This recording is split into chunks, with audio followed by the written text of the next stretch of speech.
আপোনালোক সকলোলৈ মোৰ ইউটিউব চেনেল দাপোন সপোনলৈ স্বাগতম জনাইছোঁ। বহুদিনৰ পিছত এটা মই ভিডিঅ' আগবঢ়াইছোঁ, আপোনালোকে মৰম দিব বুলি আশা কৰিলোঁ।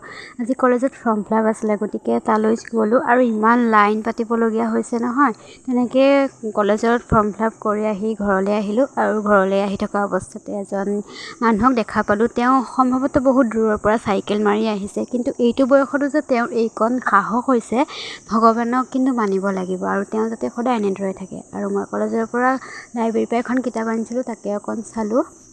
ভাত পানীকেইটা খাই কৰি লৈ তাৰপিছত পহুজনীৰ ওচৰলৈ গ'লোঁ, তাক অকণমান কিবা এটা খাবলৈ দিলোঁ। তাৰপিছত মায়ে ক'লে কি পিছফালে বিলাহী কেইটামান আছে, ছিঙি আনগৈ। আনিব যাওঁতে দেখিলোঁ এজোপা কৰবী ফুল ইমান ধুনীয়াকৈ ফুলি আছে চাওকচোন, আৰু লগতে গোলাপ এজোপাও আছে। এয়া কিন্তু পিছফালেহে লগোৱা আছিলে, আগফালে ছাগলী গৰুৰ কাৰণে একো লগাব নোৱাৰে। তাৰপিছত এয়া বিলাহী ছিঙি আনিলোঁ, ঘৰৰে বিলাহী, সদায় খাবলৈ ওলাই থাকে আৰু কেইটামান নিকিনাকৈও চলি আছে। আৰু এয়া মই ছিঙি ল'লোঁ।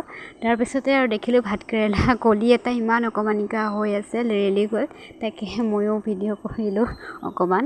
আৰু এয়া মা পাপাই ৰোৱা ফুল, এজোপা মই ৰোৱা নহয়, জবা ফুল হয়, ফুলিছে। পিছফালে আছে কিন্তু এয়া দুজোপা ডাঙৰ ডাঙৰ।